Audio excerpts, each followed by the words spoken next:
My name is Bisi Akande. I'm called the Inspirer, and I want to welcome you to this YouTube channel. I've been thinking about the biblical story, and for those of you who know me, I'm a person of faith, and so most of my leadership lessons I draw from the Bible. I believe that it's the greatest leadership book ever. So there's this story about Korah, Dathan, and Abiram, three men. Very intriguing story because practically everybody in that lining, everybody that followed these men, the ground opened up, the earth opened up and swallowed them. Now I know that does not happen in contemporary world, but it's the reality of something that happened. And the reason why it happened, though this will not happen in contemporary, the reason it happened still happens in our world today. And that's because of what is called rebellion. Now, when it happens, rebellion affects the entire organization, not just the leaders alone. It turns a lot of things around. And the reason for the impact of rebellion is the fact that rebellion comes from people who are in leadership. These three men, Korah, Dathan, and Abiram, were men in leadership. In fact, they were able to gather a number of people to follow them, which is good.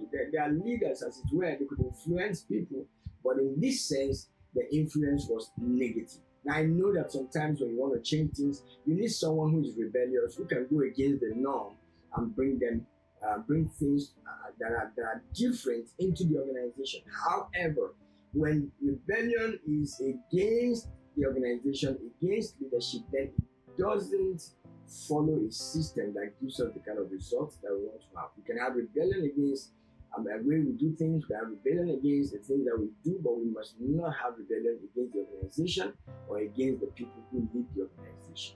And when you allow rebellion in the system, it can fester and it can corrupt the entire system.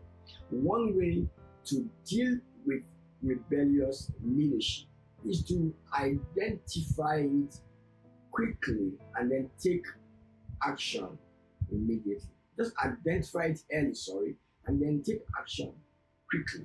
And I just discovered that there are a couple of things that you can find as signs that you would see and say, okay, something like rebellious leadership is about to happen in our organization or around us. The first one is rebellious leaders will lead people against existing leadership. In other words, they will go against the leadership, and sometimes they do it in a way that you know that, okay, this person is going against this person.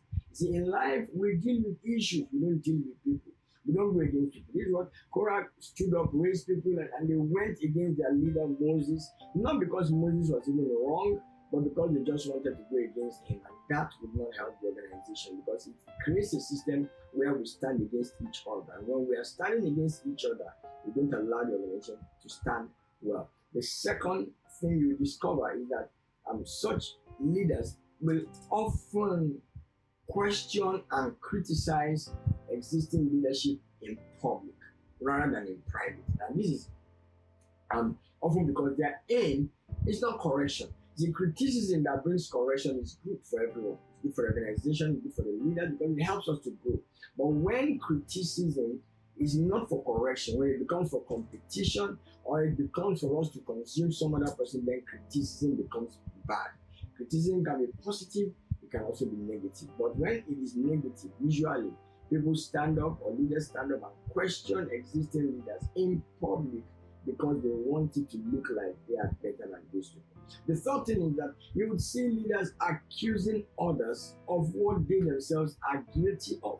See, that's hypocritical when you begin to talk to someone or accuse someone of something that they are guilty of, something that they know that they are going to do. And I see a lot of times leaders will rise up and say, if I get into that position of leadership, I'm going to do it this year. But when they get into that position of leadership, you see that they are even doing it worse. That's because they often think, or we often think, that on the other side, it's easy to do, but you never really know how to do stuff until you get into the middle of it and you realize that it's not really as easy as it is. You don't want to accuse people of something that you are guilty of yourself. If you do that, then that's rebellious in its nature. Now, the fourth thing is that when people begin to practice rebellious leadership, they tend to take their role lightly, and they begin to believe that they are deserving of better roles or higher roles. And that's what these men did.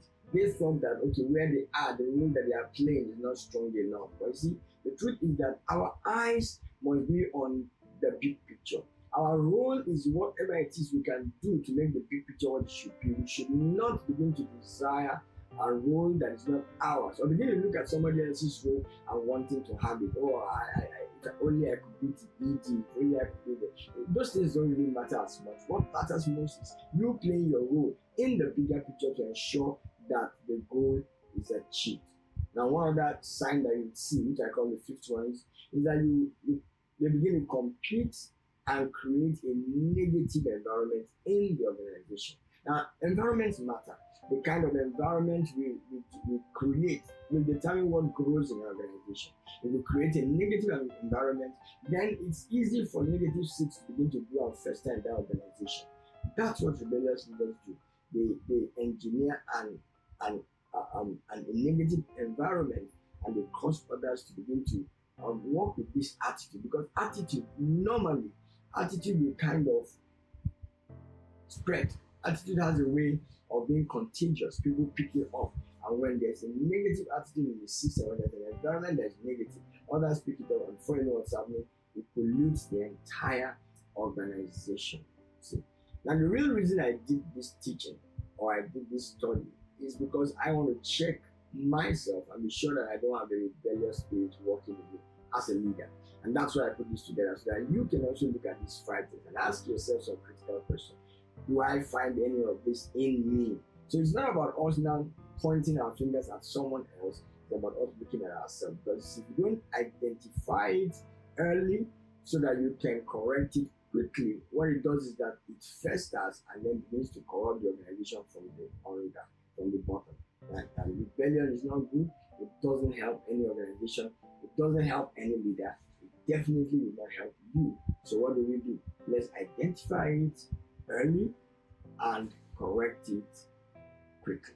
My name once again is Bisi Akande. I'm called the Inspirer, and I just want to inspire you to lead better.